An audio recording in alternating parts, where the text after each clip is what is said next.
Hello and good evening.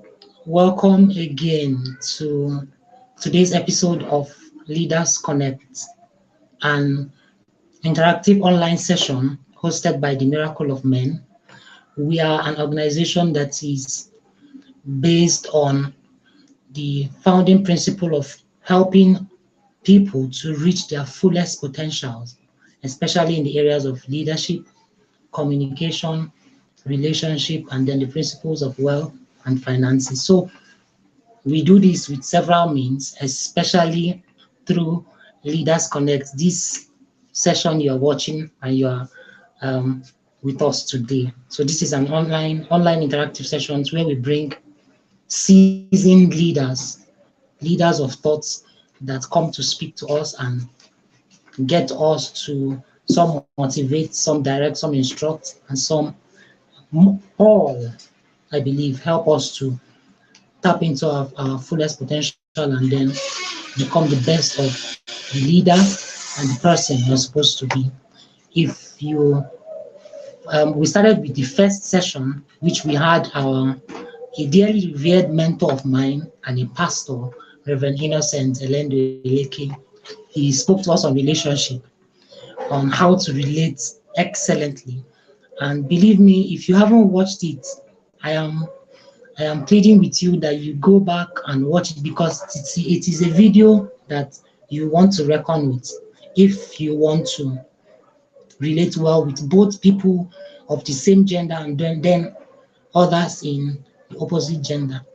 Religiously, non-religiously, politically, he spent his time to explain to us several things, and I believe that watching it will be profitable to you. And then we moved over to communication by Barrister King, also a mentor of mine, Barrister King Ojikemba, and it took a beautiful turn from we were expecting to hear more about speaking and speech contests and the rest, but he surprised us and gave us profound life lessons, lessons which I personally I can't forget in a hurry, and I believe you should also go back and watch it if you haven't watched it again, and it will still be profitable if you re-watch it if you have watched it before. So today is a special series, is a special one in this series where I can call him a mentor, I can call him a friend. I met him in final year students of University of Nigeria and Nsukka in 2019. I was just passing, but I wasn't invited to the meeting. I was just passing, and he said something that just caught me. All of a sudden, I found myself going inside. I stayed there for hours, listening, taking notes, listening, and listening. Even till today, I still have the recording of that session, and I keep playing it over and over again. And this is not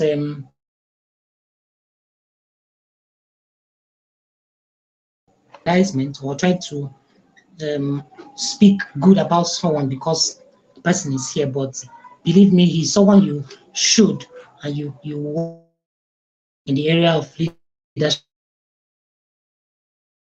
political section, political leadership, religious leadership, non-religious, and even in the business world. He's a product owner of Scotco at GTCO. That is, he has a product that a fintech organization that um, is is a brand, an upcoming brand which you'll be hearing about very soon. And I believe that he has worked with people in his team. One experience I had with him, it was when we were about to start this organization, the Miracle of Men. I I had a mini consultation session with him, less than an hour or an hour, between an hour and or less, where he talked to me about a lot. Talked to me about how to choose a team member, how to get people to volunteer, how to build a formidable team. And believe me, after I ended that call, I took out time to go through all he said again and took some actions. And that is what part of things that helped start this organization, build the team, build those who volunteer for other activities. So without further ado, I can talk on and on and on about him. He's someone I respect very well. I do respect his simplicity, his humility. And then being simple and humble doesn't mean he doesn't have words to say. So, ladies and gentlemen, with all pleasure and with a heart full of gratitude, I would want to invite our speaker for today, Egwu Nnanna. Good evening, sir. I think your mic is mute. Yeah. Okay, am I live? Okay, am I live? Yes, you are live. All right. So good evening, All right. So everyone. good evening, Yes, I everyone. hear- In case you're hearing, Good evening and I welcome. think your mic. I think your mic is there's an interference, right? From my end. Yes. Yes. So when Oh, I wow. talk, So I hear myself. when I talk, I hear myself. Okay. Let me see. Is your I think Okay, yours mute is yourself. Okay, mute yourself. Mute yourself. no. I'm believing that the sound you're making is coming out from your device. The echo you're hearing is coming out from your device. Okay. Don't you think? Okay. If you could mute your device sound, Okay. not your Okay. mic. Is it better now? Is it better now? Yes, I can hear you perfectly. All right. All right. Okay, can you mute yourself? Are you muted? Beautiful. So I can't hear that sound anymore. So it's a good thing. You can unmute when you need to talk, right? So good evening, everyone. My name is Nnanna. I am the product owner of Squadco by GTCo. So Squadco is a fintech owned by GT. And yeah, we're doing as much as God is empowering us to do right now to help to try and make every payment in Africa a digital payment. So I am really grateful. I did not expect the whole long episode that David had given earlier, but I am grateful That that given earlier, but I'm grateful that today, right? So we'll just go straight to the point. I was asked to talk about leadership, and I will just say something quickly because I know some people just checked in so that they can go out and cook their okra soup or go back and finish their spaghetti, and that's fine. So I will just say something quickly, right? That the most important thing, the most important thing, in case thing this is the only thing you um, get before you leave, right? The most important thing is that people are more concerned about leading other people. They are not so concerned about leading themselves, right? Every single day we are faced with an opportunity. We are faced with diverse diverse opportunities Okay, to lead ourselves. sorry, I'll have to cut you here for a few seconds. I'll be going backstage, but that doesn't mean I'm off. I'm here anytime you need me. Understood. Call me off and Understood. I'll Understood. As far as you mute yourself, I am fine. All right, great. So I was saying that a lot of times we are so concerned about leading other people. Oh, how do I lead a team? How do I lead? We're so concerned about leading other people that we forget to lead ourselves. Okay, so I still live in Nigeria, right? So what this simply means is that sometimes the light goes out and I can just switch back on. Okay, okay. so the light went out. The light went out. So I just had to go back into an alternative source of energy. So now, I was trying to say, that you have a situation where um, people are more concerned about leading other people, that they are not so concerned about leading themselves. Every single day you have an opportunity to lead yourself, from the time when you wake to the time you do your stuff to the amount of procrastinations you do every single day, right? To the willpower to engage and make changes to your routines and your routines at the end of the day make up for your character development and all of that, right? So you have that opportunity, but we forget to utilize those opportunities. And most of the times, the lack of leadership for other people is because we ourselves have not internalized those leadership qualities, right? So it is easier for you to talk about leadership as it pertains to other people, and without talking about leading your own self, right? So if that's the only thing you get out of this, I will be so glad that you got that. So it's very important that you first of all lead yourself. But today we'll be talking about the 21st century leadership, and I understand how tricky leadership can be. I think that's one of the hardest things I've ever done in my life. I lead a team of can't count now, maybe 20 something people sometimes, right? And that's just within my team.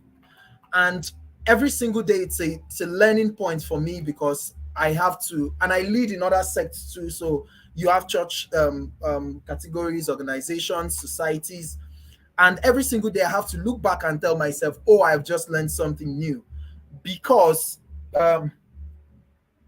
every single day unfolds, and because human beings are a delicate creature, they change also, right? So you are leading the people, and then your style of leading them last year is not the style that is going to be effective this year.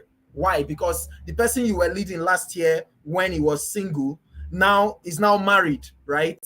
And it was easier for you to lead the person and motivate the person to work beyond work time, right? To work beyond 5 p.m., for example.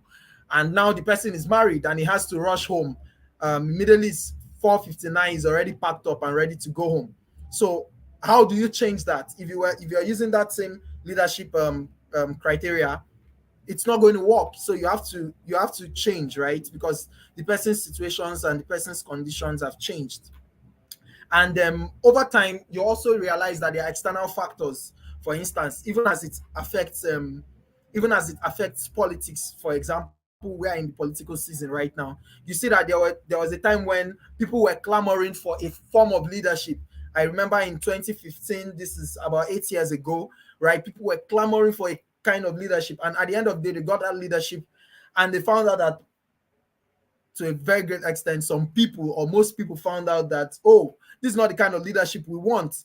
And they have to change that kind of leadership, right? To pick or choose a different kind of leadership that they may want. I'm just saying all of these things to say that what worked for you as a leader last 2 years may not work for you right now. Nevertheless, there are things that we can take out at every single point in time that intersects between different generations, that we can still employ in the 21st century and get better results as leaders, right? And it's very important that we put ourselves in those situations. I was talking to someone Wednesday. Was it Wednesday? Yeah, Wednesday. And I said that we as a people, as young people now, I'm still young. We as young people, we need to understand 3 levels, right, of operation. The first one is as regards mentee-mentor relationship. The second one is as regards a player and a coach relationship. And the third one is as regards a sponsor and a referee relationship, right? And I went ahead to give some points, right, to back up the fact that a lot of times we always see it as an up-top relationship. But most times also we must realize that to be a good leader, first of all, you must understand what followership simply means, right? It simply means that you must at one point or the other be able to follow other people. If you are a leader in one sect, you are following other people in another sect. So for example, you could be the leader of a Fortune 500 company, but when you come to your church or your mosque or wherever, you have to align so that other people lead you, right? So even in as much as you're a leader there, now you're a follower in this other sense. So you learn to lead yourself, you learn the art of followership, right? So in the 21st century, we have um, um, different styles of leadership, right? And there are different people who I can relate to this different styles of leadership, right? So for example, we have the coach style of leadership. That's the coaching style of leadership. In the coaching style of leadership, the person doesn't necessarily, you as a leader, you don't necessarily have to have done it before, right? So I'll give you an example. In the scripture, for instance, you have Moses, who was leading the children of Israel. At the point in time, his I think his father-in-law Jethro had to call him aside and give him a leadership skill, right, or a leadership style, and he implemented that leadership style. In short, if you read other versions, Jethro was talking, and Jethro was saying that if you continue to lead the children of Israel like this, all the children of Israel's problems were coming to Moses, to the seat of Moses. And Jethro told him, if you continue to lead the children of Israel like this, you will practically die, right? You would wane off, because their problems are so much that you cannot lead them in this style, right? And in this manner. So he set up his own structure to lead them. We don't operate under such structures nowadays, even if there are replicas and there are inferences that we've taken from them. But right now, you realize that somebody who is a coach, it is easier for Moses. I'm saying Moses because it's something we can refer to. It is easier for Moses to, for instance, say, Jethro, you've not led a group of people before, or you've not led the children of Israel before, right? And you cannot tell me how to lead my people. But he took it in. Jethro didn't, a lot of coaches didn't necessarily have, or a lot of coaches right now don't necessarily have to be footballers or have to have been footballers to be amazing coaches. It is good and it is beautiful for you to be a coach, right? If you had been a footballer, but we understand that that is not a criteria for you to be successful as a coach. So, and a leadership style is the coach leadership style. Another leadership style is the visionary leadership style. The visionary leadership style can be implemented in different sectors. So I'll give you an example. One of the visionary leaders that I look at and I say, oh, this is amazing, is Bin Rashid Al Maktoum, right? The former leader of the UAE, right? And you can see the amount of development, the visionary development that happened in the UAE, to which Dubai is part of, right? You can see the amount of leadership that had come in there, irrespective of the style of government or the type of government, which is in this case an autocratic, right? Am I correct? Yeah, autocratic kind of government. Am I correct? I think I should be. I fact check me or something. So, irrespective of that kind of government, right? He has been able to take the UAE from what it used to be 30 years ago, 40, 50 years ago, to what it currently is now as a citadel of excellence in the across the globe. And this can only come in because he, irrespective of his style of government, has implemented a style of leadership called the visionary leadership. The visionary leader comes up and says, this is where I want us to go, or this is where I believe we would be able to go, get to in the shortest period of time, right? So this is where I think we should be able to get to in the shortest period of time, right? And for us to be able to get here, these are the things that we need to do, and everyone aligns to get that out of the way. And another form of leader, so I've mentioned, I've talked about the coach, I've talked about the visionary leader, right? Another type of leader you realize is the servant leader. So a lot of people are quick to say, oh, we want a president who is, for example, because a president is the kind of leader, so I'm using him in this example, or a governor or a pastor, or a cost rep. So different levels of leadership, right? So you have the president. You want a president who is carrying his bag by himself, which is beautiful. There was a presidential candidate who was carrying his bag by himself, right?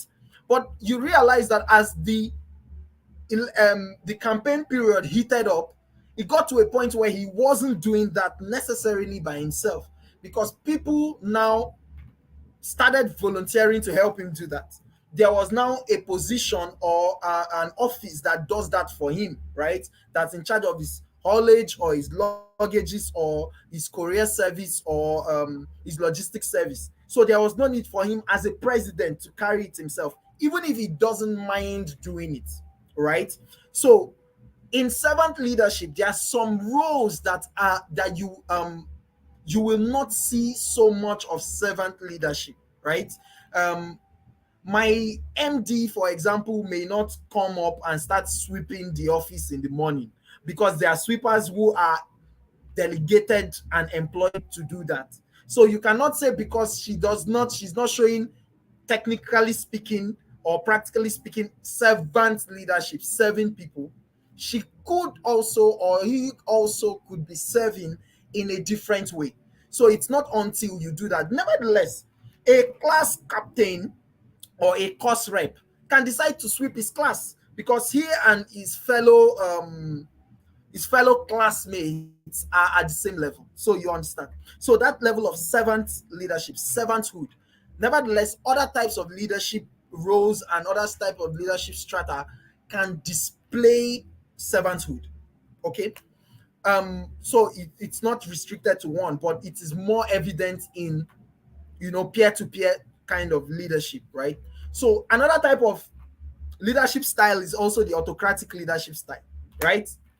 In the autocratic leadership style, it is you and you alone, right? You say it. When you say it, your word is final, right? To a very great extent, we had some kind of autocratic leadership style growing up, right? Where somebody just says, I've said it, or your dad or your father or the head of the house says, I've said it, I've said it. Nobody argues, that's what you should do, right? And everybody goes ahead and does it. You may not like it, but you do it, right? That's a kind of leadership style too. And whenever the repercussions for such or the results for such leadership styles come up, the autocrat in this case takes up the responsibility for the result of those kinds of decision, right? And then you have the what do you call it now? You have the laissez-faire type of leader. The laissez-faire type of leader, I want to mention the president of the country, but I'm not going to mention the president of the country so that the DSS doesn't pick me up. But the laissez-faire type of style of leadership, right, is assumed in a situation where you don't necessarily just care. Just let it be done, right? You've heard the analogy, the Igbo analogy that says "Nwata na yuezi." It's as if they begged you to be their king. So you are not so concerned. I didn't want to lead you people before, but you people begged me. So anything you see, you just take, right?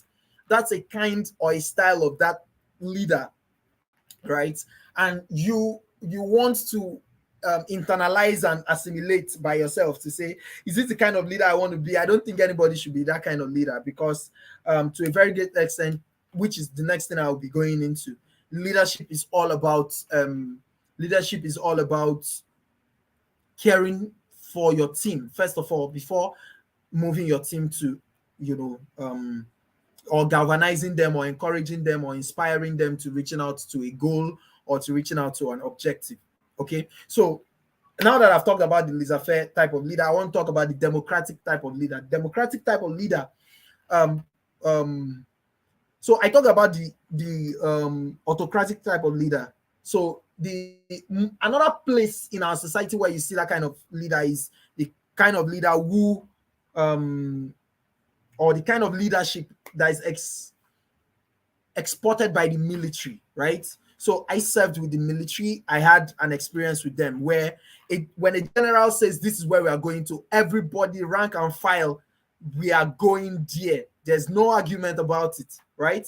But right now you have a different type of leader, which is the democratic type of leader, who is elected elected for most part, because democratic for you to have a democratic style of leadership, most of the times you must have gone through a process of an election or gone through a process of a board selection or something like that, right?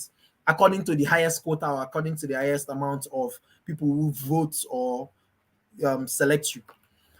And in this case, you will realize that they are open to the suggestions and the inputs of those people who elected or selected them in this case. And as they are open to their suggestions, they implement using best practices, right? So they take responsibility for it. Nevertheless, they give an open medium for I don't want to use the word castigation. I would prefer to use the word for scrutiny, right? They have an open medium for criticism, right? And as far as it is genuine, as far as it is independent, it is comprehensive and objective, they themselves look for a way to implement these things in proper democratic settings, right? And you have the pace setters, you have the transformational types of leaders. These are the people who come in and say, oh, we've been using paper all through in this office. This time, we are not going to use any form of paper. You are not going to be paying money physically with physical cash. You are going to be doing transfers, and we are going to have drafts and invoices that are transferable, or drafts and invoices that are electronic in this sense. So they come in, they transform the setting of how things happen within that space, right? So these are transformational leaders. There are people also who are transactional leaders, they are bureaucratic leaders.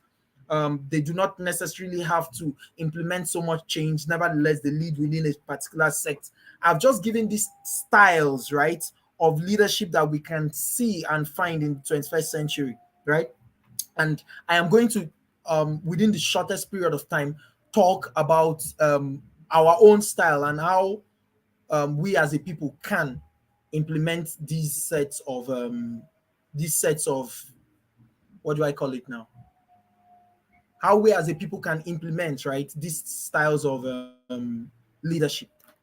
For the first part, yeah, if you have any questions, please drop them in the comment section. I'm going to take them, right? For the first part, right, you cannot be a leader.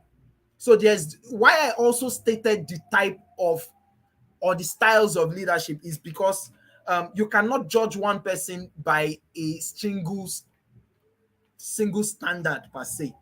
Okay, you cannot say a person is a better leader because he is democratic as against a leader that is autocratic.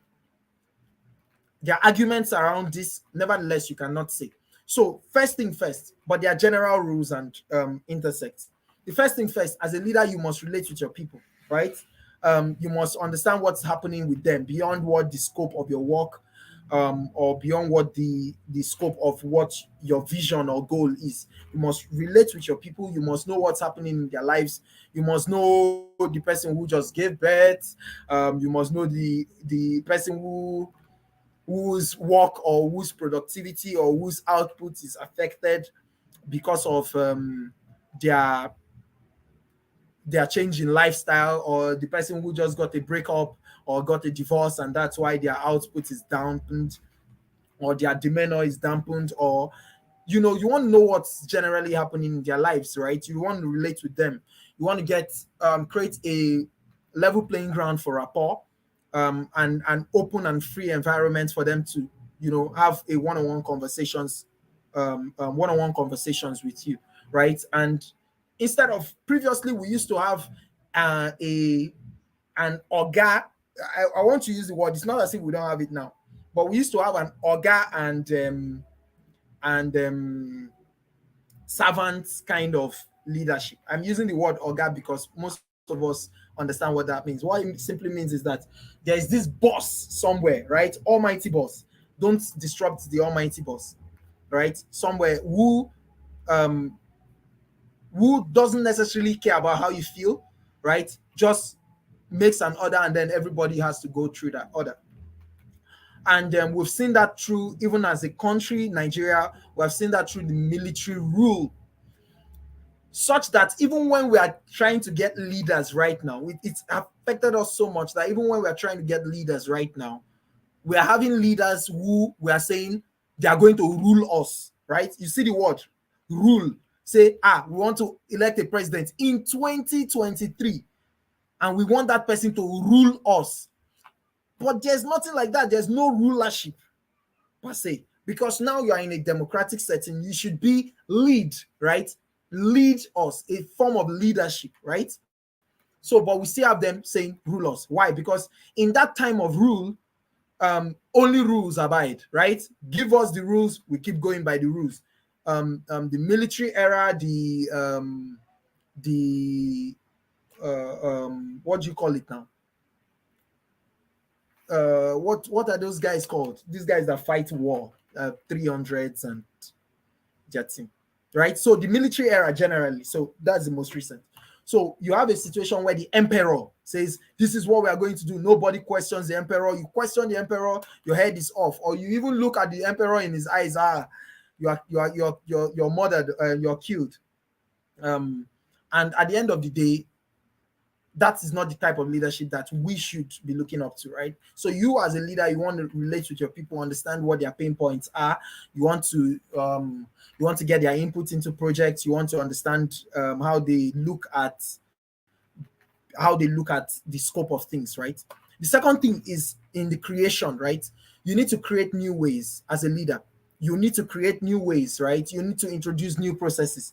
If every form of leadership or all stages of leadership has made for the same thing, we would only be recycling the wheel. We would not move. We would not have progress and advancement. So if a leader is coming and saying, I want to do this, you can't just wake up and do it, right? You relate with your people, you create a new paradigm for doing things, and you carry your people along, right? If you are carrying your people along, that way you are redefining the status quo, and you are refining the status quo rather, and you are redefining new strategies, right, and new standards for doing things. And if you generate these strategies and you are open to review, you are open to a genuine assessment, you are open to independent auditing, which is most of what we do not see our leaders doing. I think we have most of these things happening more in the private sector than it is even in the public sector. But even you as an individual, let me even drive it home more. You as an individual, you need to reach out to your colleagues and reach out to your friends and say, hey, what's up? I've been leading you guys for a while. Give me feedback. What do you think is happening? Am I doing this thing well? Am I talking too much whenever we are in meetings? Am I castigating too much? What kind of feedback am I giving, right? Is there an energy I should do? Are there reviews I should make with respect to my own disposition, right, to the team? Is there a way I can be a better leader, right? So that as an individual, it's necessary that you do that, right? Open yourself up to genuine feedback. Open yourself to constructive criticism. Open yourself to objective reviews. Open yourself to deep analytical auditing and all of that. That's the only way you can move forward. And if you have done these things and you've gotten this feedback, the next step of action is to instigate change. At the beginning of this interactive session, which I am going to stop in a few minutes so I can get your feedback, and then we can talk about it in the comments for your feedback you dropped in the comment section. But when you get feedback, right, you take in the feedback, you internalize it, you create action points, right, for you to, engage these things, and then you instigate change. So if the feedback is that a lot of people come late, or your team is sensing a form of impunity from you, or your team is sensing some level of nepotism from you, the next thing would be, how do I make this process transparent enough? So when somebody comes in and you say, if you come late, there's a fine for you, and there's somebody particularly you do not instigate that fine for, right? Then there's a problem, right? There's a problem because your leadership now becomes questionable. Your leadership becomes a leadership that is only concerned about a particular set of people, right? And as you instigate this change, as you improve, you create a great level playing ground and platform for which your people can now become leaders. So most of the times, like children look up to their parents to get and imbibe some character, your group and your people look up to you. A popular presidential candidate of Nigerian of the Nigerian of a Nigerian political party, right, was saying that if I do not steal from the state coffers, if I do not embezzle money, if I do not mismanage public fund, there is a greater probability, at least to a great extent, 70%, that I have cut down the amount or the kind of corruption that has happened within the system, right? So you as an individual, when people see that you are a leader that has not kept to your word, that comes late for meetings or comes late to work or doesn't meet up the requirements as stated within a particular constitution or meet up requirement as stated within the particular code of conduct or ethics within an organization, most of the times they also go nonchalant. And instead of you raising a group of people who you have set up a bedrock for great and amazing leadership for, you have just raised up a group of people who can end up being hooligans, who can end up being who can end up, instead of imputing and imbibing the cultures and the ethics of that organization or of that institution or corporation, they now begin to use that for their own personal gains, right? And they then use that to subdue the people. They use that to make people feel less than they actually are within that particular system, right? And as a 21st century person, you want to improve yourself in different ways. You want to improve yourself. First of all, I tell people, like I said in the beginning, you want to be very sure that you have led yourself, right? You have led yourself. You are not waiting for somebody to lead you. You are not waiting for somebody to tell you what to do. You are taking initiative as regards your life. You are a principled person with respect to your own life as an individual, right? And the next thing would be for you to build capacity, right? As a person, you want to build capacity. You want to have you are not just, as a leader, you want to be charismatic enough that when you say, let us take this route, people look at you and say, for him to have said, let us take this route, we can question him anyway because of openness. But for him to have said, let us take this route as a leader, it means that we should take the route. Do you understand? So you want to increase yourself. You want to improve your capacity as a leader. You want to, which is capacity building. Some different parts of capacity building. As a leader, you'll be addressing a lot of people practically every week, right? And don't be like a particular president that does not speak to his people for months and nearly close to a year. He may not speak to his people.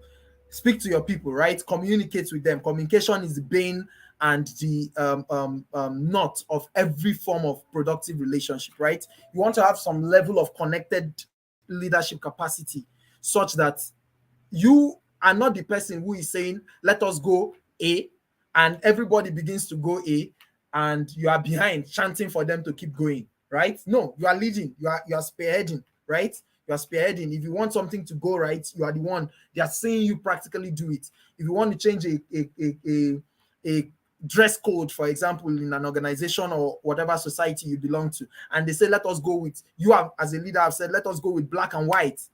And next tomorrow, you are coming with rainbow color. Everybody's looking at you like, what's going on here, right? So you want to be the person championing that with that level of connected leadership. You want to be the person championing that with that level of capacity building. And if you do capacity building practically every day, you check out for your timing, time management, you check out for your willpower, you check out for your level of relationship with people, you check out for your demeanor as an individual, you check out for your response time, you check out for your disposition to the hurt and the level of empathy that you show for the people that you lead, right? You want to change your mindset, you want to change your knowledge set. So the mindset is necessary, you want to shift that mindset, but you also want to change your knowledge set, right? Because I would listen to you more when I know that as a leader, if you're a leader, I know that I will listen to you more if I know that you understand what I'm trying to say, right? You want to have that niche-based talent, technically speaking, right? That niche-based talent to say, I may not be able to do this thing this way, but I think that if you do it this way, it could work, right? You want to be able to contribute within that space. And another thing also that could help you as an individual, as a leader, a lot of times we are so concerned about wanting emotional leaders, right? And I say this a lot, that a leader that you choose out of emotion most of the times may not actually be the right leader. Let me say it again. A leader that you choose out of emotion most of the times may not. Please mark my words. I'm not saying the person will not. I'm saying may not. May not, because there are indices that you are not looking at. There are things that your mind is close to, because you are making an emotional decision. A leader, as an individual, you must be in as much as you look out for with empathy to the concerns of the people, you should also be data driven, right? In your decision, right? To say, okay, we want to implement new naira notes, for example, right? And we have 3 billion in circulation, right? And why are we printing 300 million, for example? It's not a data driven decision. Why am I talking about that? I'm talking about that because that affected me and it's affecting you, right? I just felt that wasn't a there was no clear-cut data-driven decision by that leadership, right? As they made that move. So what is necessary? You collect data, and for you to collect data, you must be open to bad news, right? Don't be like one news station in Nigeria that only talk about good news, which is good, right? Nevertheless, you must be open to bad news to say, oh, so we are performing poorly here, right?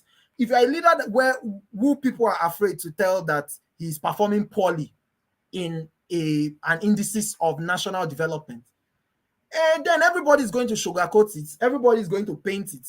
Well, if you are in an organization and people cannot tell you that, sir, we are losing money in this organization, or sir, we need to cut down on these expenses so that we can, channel this to. If people cannot tell you that, right? Or sir, we are wasting more time in these meetings, or sir, can we have more an agenda before every meeting? If people cannot give you feedback like that, realize that you are headed for the rock, right? So you need to be able to collect data. And for you to collect data, collecting data is not the problem. You must collect data that is credible and the integrity of the data not thwarted in any way or in any form, right? You must be able to analyze the data, right? To say, okay, this person just told me this thing. Is this person saying this thing out of a personal prejudice or out of a bias? Or is this person talking because this is actually an issue that needs to be resolved, right? And we do this every single day. In our families, we are going to do this. Relating with siblings, with friends, in peer groups and different sociocultural avenues. We do this, right? So you want to analyze that data and then you want to optimize your process, right, in real time to cater in for these sets of feedback that you are hearing, right? And as a leader, you don't have to. Some people think that when you now have to lead people, you must always be on their shoulder and saying, what have you worked on today? What are you doing today? How is this going? You must never ask people you lead every single time, right? To know what they are doing. Nevertheless, if you create a structure or a process for reporting, right, you can have a good reporting process, right?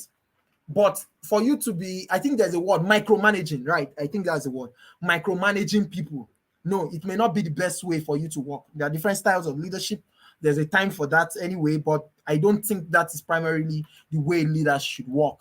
Do you understand? And for me as an individual, I feel like, okay, if you are a leader, you should have that level of presence, right? I watch teams a lot of times, and two people, for example, Cristiano Ronaldo and Lionel Messi, you can see how much influence they exert on the team, so that even if they are not on the pitch and they are on the sidelines, people still look up to them to say, okay, I think this guy is saying something and it's making sense. All right.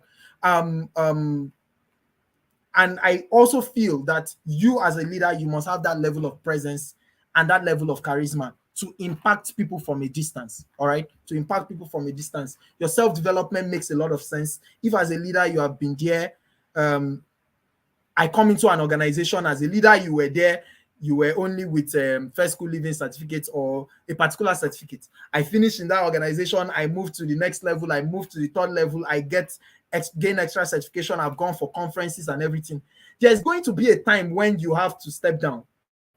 I don't know. But if as a leader, you are not improving yourself, you are not self-developing yourself, learning a new language, for example, could be your break point, right? Learning how to use new technologies could be your aha moments, right? You have to, as an individual, begin to improve, because that's one of the ways people will look at you and say, okay, I think I want to stay under this person. I think I want to learn under this person. I think I can give this person the level of loyalty that is deserving of a follower, right? And I know I've talked and I've said a lot of things about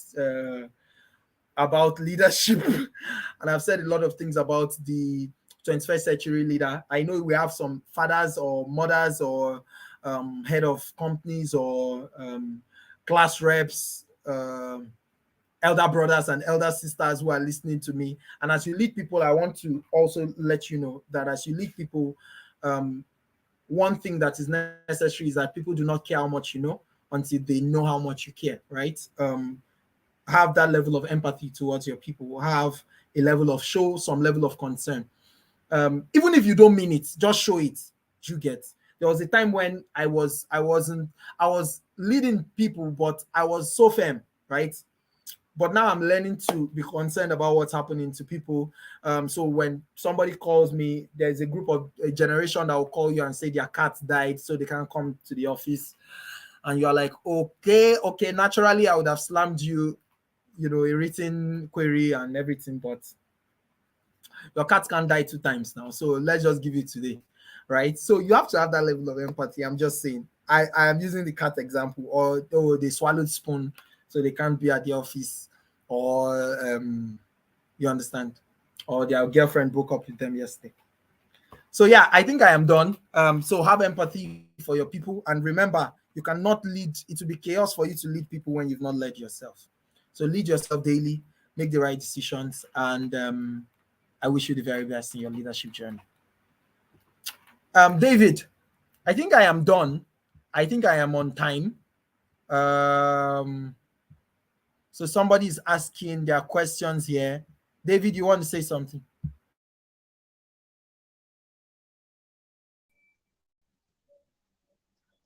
Sitting here, I'm just saying, wow, wow, wow, wow. Like a whole lot you said that just got to me. And honestly, I'm really grateful that we had this session, and I had to meet you. You said something that I really like. And the high point of this, all you said, I just picked out something that culminates the majority of what you said, which is servant leadership. And that's something I've been particular recently. I started looking up some things on servant leadership, and it is quite interesting, the things I've been finding out, which you said. And I would just, before we go to the questions, and please, to our dear viewers, if you have questions that you want to ask based on what we have talked about today, I would love you to implore you to send it on the comment section, and we'll attend to it as soon as possible. But before we go to the comment section, you said something I want you to give us like another example and talk about it a bit that is quite interesting. You said you talked about empathy in leadership, and that's something that's the hallmark of servant leadership, because we can't successfully lead others if we don't know where they are.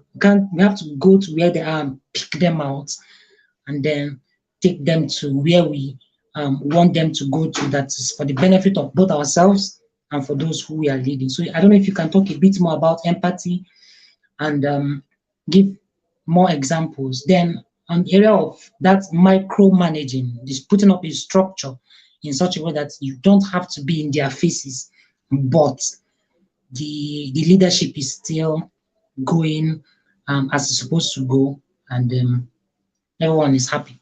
So I don't know if that's clear enough, sir.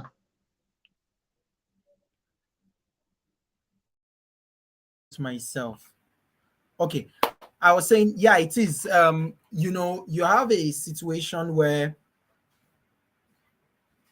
you have a situation where people think that empathy is for the weak people.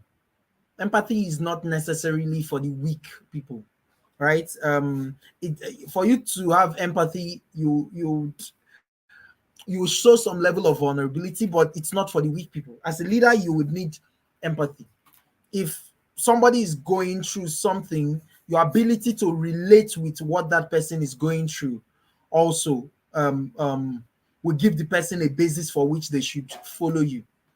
A lot of people we have most times understood leadership to be influencing people, right? Influencing people to do what they naturally wouldn't want to do.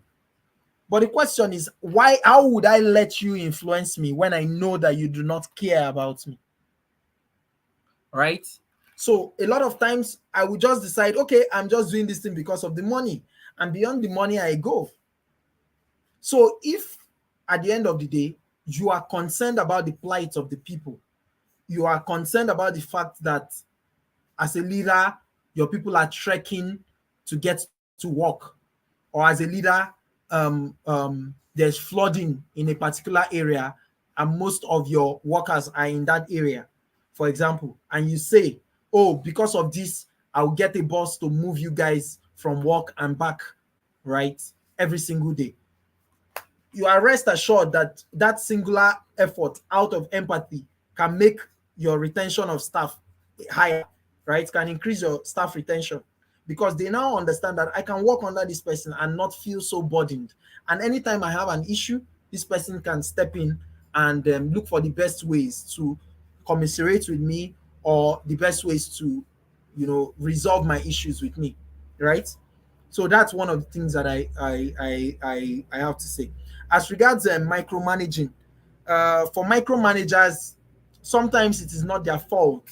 Other times it is. If you create if you create an environment of trust, and you create an environment for easy expression, right? You trust the people that you work with. So whenever anybody tells you, I am working on this project and I'm going to deliver it next tomorrow, you can be rest assured that that person is going to deliver it. When you do that, you would reduce your micromanaging by a lot of percentage, right? And you realize that as an individual, when you are coming to me, when you tell me something, for example, you say, David, you tell me to do something, right? And I come back to you that, oh, I am working on it. And then before I leave the office, 1 hour later or 30 minutes later, you come and meet me again. Have you done it? I'm like, I am working on it now. I told you evening I'll give it to you. 1 hour later again, you come and meet me. Like, is it that you don't trust me that I'm working on it, right? So for you to lead people, your followers have to actually trust you, right? That you can actually do stuff. Your followers have to trust you. So trust is also a currency there. So when you have people, you trust them, they trust you, your leadership and your sense of judgment. You have empathy towards them. These people will be loyal to you whatever happens, right? And I'm not talking about blindfolded loyalty. I'm talking about objective loyalty. I'm talking about genuine loyalty, right? I'm not talking about bandwagonism. So that level of trust is necessary as you build. And if you create a structure, for accountability, you create a structure for if you get the right people who are reliable to be within a process, you have resolved your problem to a very great extent. There will be no need for that level of micromanaging. Oh, wow, that is so huge. And I am all the things you've just been saying now has just been confirming most of the things I've been studying. And it is you said trust is a currency in leadership that every leader should not do without. I believe that Yes. John Calvin Maxwell said that the greatest ingredient of leadership is integrity, where there's trust. And I'm currently working on a video now that I'll be posting very soon that talks about servant leadership, and then um, that loyalty, as you said, that unbending loyalty that is not based on uh, you washed someone's head and the person is just blindly following you, but the person is following you because they know that you can go all out for them.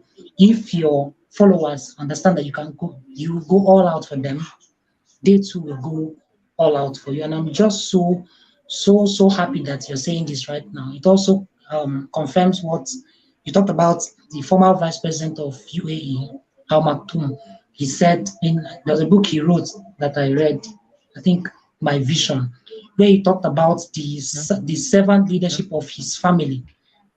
I think it was his grandfather also that started the process of building Dubai into what it currently is right now. And I believe that this is something that each and every one of us can also look into and add to, as I would say, the ingredients that make up the final product of leadership. So I think we should just jump right into the questions, and we'll get on with it. The first question from it, these are registered questions in the form we allowed for a space where those who registered will fill their questions. Okay. So someone said that what is the secret of getting people to go all out? Okay, he said in summary, how do you get those who work with you to go all out, not just necessarily for you, but for the purpose, for the vision, and for where you're going to? What is that? What are those secrets, if there are?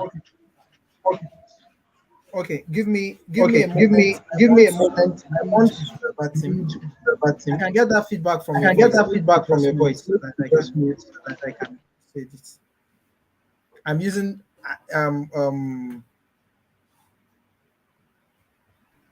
Yeah, sure, go ahead. I am trying to get this. Okay, so you remember Habakkuk 2 verse 2, right? This is what was written there. He said, write the vision and make it plain upon tables, that he may run that readeth it. For the vision is yet for an appointed time, but at the end it shall speak and not lie. Though it tarry, wait for it, because it will surely come. It will not tarry, right? The first thing first, people cannot run. It will be bandwagonism for people to run with what they do not understand. And that's where the whole propaganda and unnecessary movements and whatever stems out from, right? So you have a situation, you have a situation, I don't want to go into analogies and example, practical real life examples. You have a situation where people just join something because the thing is trending. They have no knowledge about what it is about. They have no idea of what the goal of that movement is. They have no proof of concept about anything. They just join because a lot of people are joining and it's something that is trendy and a vibe of the moment. But people who understand things to the nitty-gritty go all the way, because you as a leader you've written it down. It's plain for people to understand that in the next 10 years we want to have an airport, or in the next 2 years we want to have an airport in our state, for example. In the next 1 month we want to refurbish all computer systems in our workspaces. In the next, you have that vision and it's plain, right? That's one way for people to go out for your vision. Number two, depending on the organization and style of leadership, the level of input you have in the lives of these set of persons. There are people, for example, who will go all out for me because by the grace of God, one way or the other, my life has affected them one way or the other through me or whatever I'm affiliated to. They've had development in their own careers, right? Or in their careers, in their life, they've gotten jobs, they've gotten this, they've gotten that, they've gotten references. Those sets of persons will go all out for you.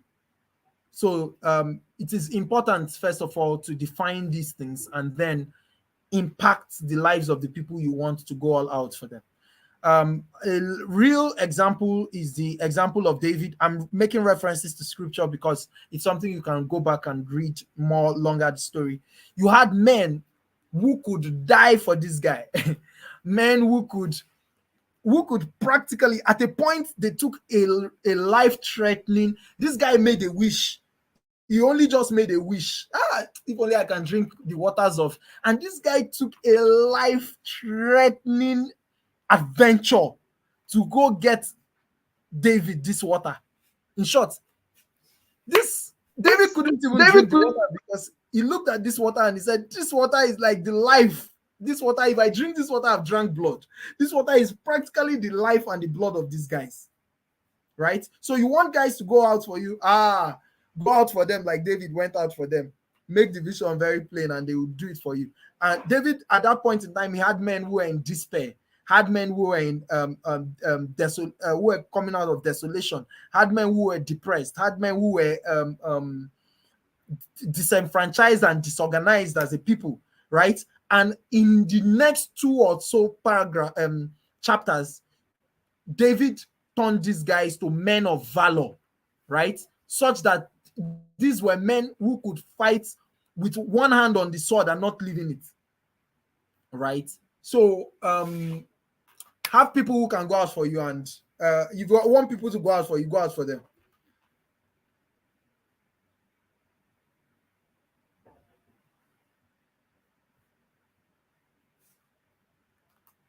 Should I take the next question? I think I can see the question in front of me. Okay. That was so powerful. If you want people to go all out for you, go all out for them. And that's something that is very profound. So take note of that. If you're writing, those watching and those who will watch later, take note of this. For people to go all out for you, you have to go all out for them. And so let's go to the next question. It said, can the nature of one's environment make one a leader, or it's by giving himself to it? So I don't know if you get the question. Yeah, so your environment, can instill. Yeah, I got the question, right? Your environment this is practically the question. They say, are leaders born or are leaders made? Made. Yeah. The truth is that environment can instill some level of skill set, some level of discipline, some level of environment can instill some level of leadership, right, into you. So for example, if I'm in a military, if I grew up in a military environment, I will likely keep more to time than you who grew up in a civilian environment, right? Likely keep more to time, likely play by the rule, likely be more strict and obedient, likely be more prim and proper than somebody who grew up as a civilian. So there are skill sets that can come in, leadership skill sets that can come in based on your environment. But more importantly, you as an individual have to hone these skill sets, right? You have to improve on these skill sets. That's how it happens. Okay, so there is a place for condition and there's a place for conditioning, where you were born, condition, and conditioning the environment in which you have placed yourself into. So the third one is, what's the most difficult aspect in being a leader in this age and time? So this is very tricky, and I believe that let me throw it off to hear what you say first. What's the most difficult aspect? There are a lot of difficult aspects. For me to pin one down, it would be unfair to the question. Okay, right? you can list some difficult aspects that can be like a list of the ones that can be tagged as difficult aspects. So a difficult aspect is the fact that human beings change, right? You are happy that, oh, I am a good leader, and then the person you are leading has changed. So you have to adjust to lead that person, right? Human wants are insatiable. So even as a leader, no matter what you do, people will still tell you that, you have not done this other part, right? Thirdly, a difficult part is that a lot of times leaders who are good leaders most times have a tendency to focus more on other people than they focus on themselves, right? They focus more on helping other people than they do on themselves. Another difficult aspect to being the leader is that um, previously, to a very great extent, you started leading people who you could see. Now you may lead people you never see, right? You may lead people you will likely not have a physical interaction with. So you can, and if people are working remotely, for example, you are leading them over the call. So I cannot see if you are frowning or if you are laughing or if you are, I can't see your demeanor. I'm just hopeful that as you muted your mic, you are not saying anything bad and that you're listening to me. Do you understand?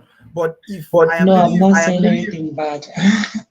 no, I am simply saying that nowadays a difficult part is that you have to now, due to remote work and all of that, you have to now lead people.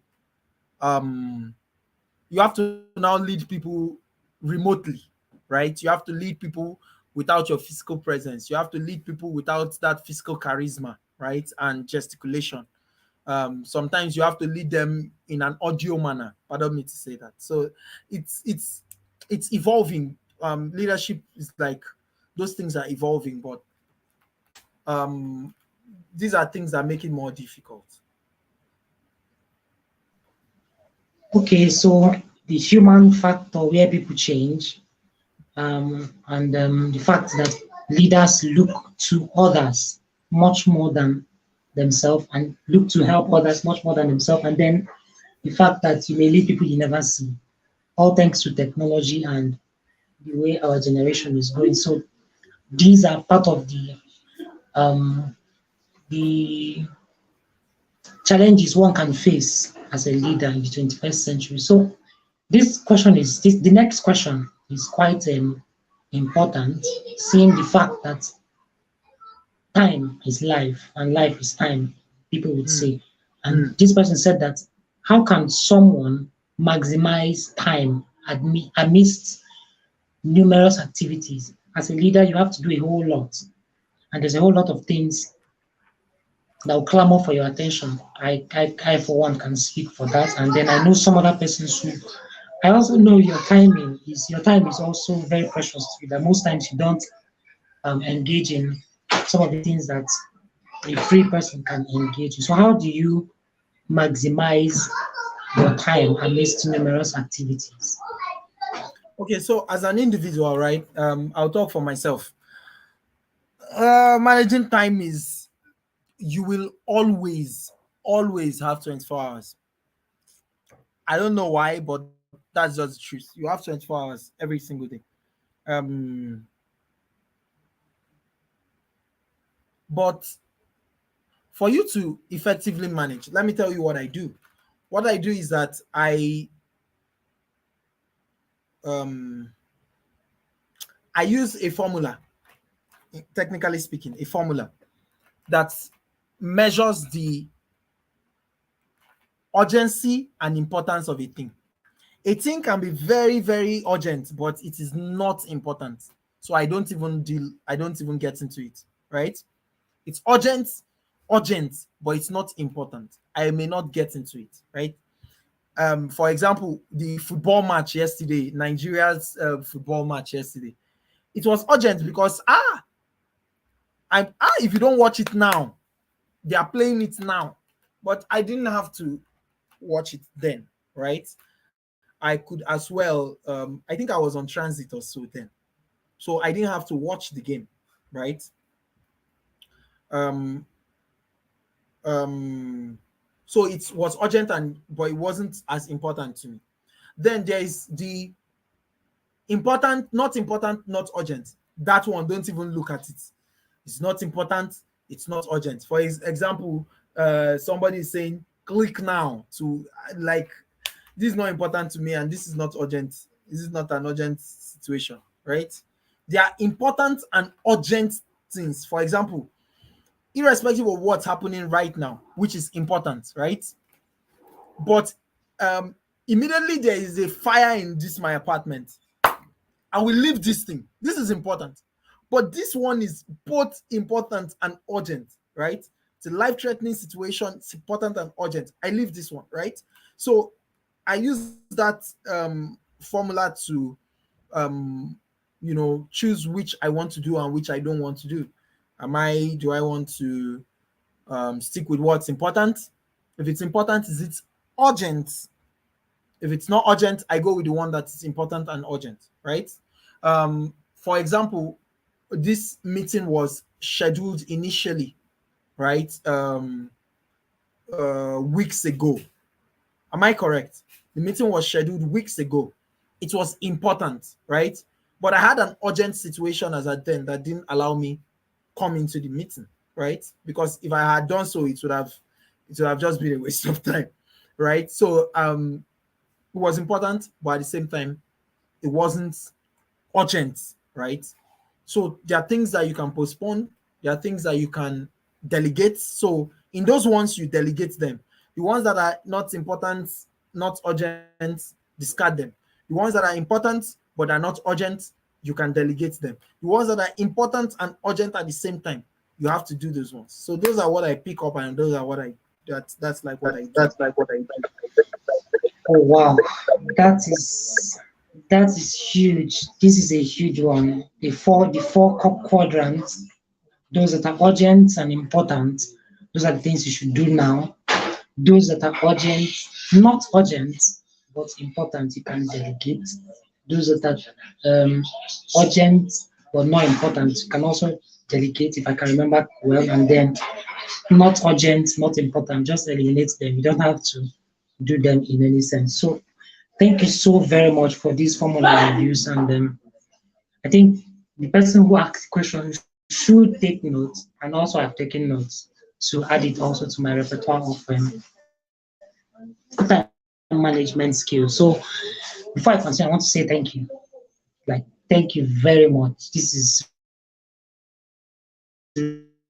really an honor to have you here to speak to us. Yeah, I was saying thank you so much too. Thank you, everyone. Thank you to everyone at MOM for having me on this interactive session. It means a whole lot to me. I am so grateful. I look forward to and great then things that come out from here.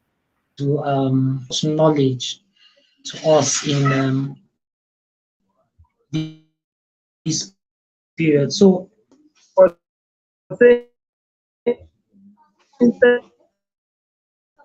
Thank you so much.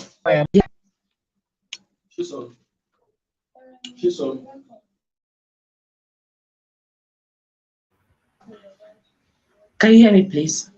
Yes, please. I Yes, was saying please. I was saying thank you to thank you. everyone. Thank you to everyone. Okay. So just so that we can wrap up and then everybody go and prepare for Sunday, those who are going to church and do other things. So we do this always, and it's something that is quite both important, peculiar, and urgent to us. We like to ask this one question to everyone who we host on our meetings, and it's a very important question to us, which is what is your greatest leadership secret?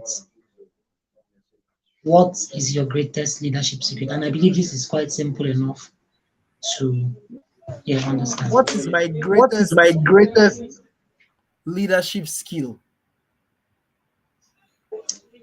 Greatest leadership secret. Secrets. secret? Yes.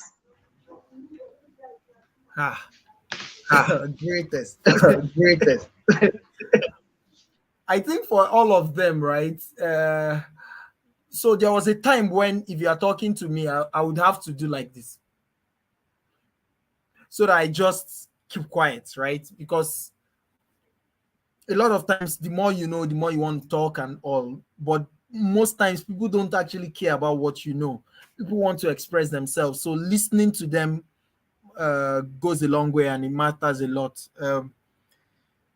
For me, I would say listening, but I can't say if that's it, because people have I lead and people have led previously can tell me if it is listening or not. But until they give me that feedback, I think listening, uh, listening. I just like to listen to people. But more importantly, if I've made up my mind to do something, I go ahead and I do it. If I've made up my mind to do something, carry my team along, we will achieve it. Just if I've made up my mind that we want to do something, and I've spoken to the team, and my team has said, let's go ahead, we'll do it. Just forget about it. If you are in a competition with me, or we are supposed to do something, and we may not necessarily win, but just be afraid, we are going to get it done. So I think that's one, that's go get it kind of this thing for me. If my team is behind me, we're good to go. We'll get it done. I think Wow, I think that's huge. yeah. Listening and making up your mind, picking up that single-minded decision and going towards it. We would also take into consideration. Thank you so much for spending your time with us. I believe that this 1 hour spent with us is it's very powerful, very insightful, very educational, and very helpful to anyone who would listen. So, and thank God this is a YouTube streaming that one can go back to and watch again. So I would love to advise our viewers to listen and listen again. There's a forgive me for going biblical. There's a Bible passage that says faith comes by hearing and hearing again. So there's like two hearing. If you want to make it to stick closer, to stick harder, and to be more effective, you hear and hear again. So come again next time. Listen to this video again. Believe me, I bet you haven't heard. This is to our viewers. I bet you haven't heard up to 50% of what you thought you heard until you sit down and listen to it again, and then you figure out that there's a whole lot of snippets that was dropped in the course of this meeting. So thank you so much for sticking around with us, our dear viewers. We really appreciate your presence. We really appreciate those who um, participated and those who registered and asked questions. Thank you so much. So I believe we have come to the end of today's Leaders Connect, and I am so grateful to our speaker, to our team, those who are not seen, but they are behind the stage doing the work. And thank you so very kindly. So we would also love to have you around. The next Leaders Connect will be announced shortly, and we'll have more beautiful and insightful moments together. So with this said, okay, I forgot to add, they say we should ask that those who watch and those who listen subscribe. So do your best. I believe the goal of subscribing is not Subscribe, okay? Please subscribe, okay? Please it's subscribe, not okay? to Please subscribe, okay? just build a following. These things we've learned is very helpful, and I believe that subscribing gives us the opportunity to reach out to more people to be helped. The first goal is not just to build a following, but so that other persons might be helped. So thank you very much. And I believe also that with time, you get to find out more about us. So thank you so much, sir, for I can't thank you enough, believe me. Like my heart is just filled with gratitude. Thank you. Thank you so much. Thank you so much. Yeah, guys, And please then- subscribe. I have Please subscribed subscribe. I have myself. subscribed myself. Oh wow, we just reflected. Thank you very much. Thank you so much. And with this, I would just want to ask if there's anything you want, any last word you want to say to the audience before we call it a night. Just subscribe. Just subscribe. That's it. All right. The last word is subscribe. Please do subscribe. Do subscribe. God bless you all, and do have a beautiful night. Don't forget to act on the things we've learned today, and we'll see you shortly. Bye.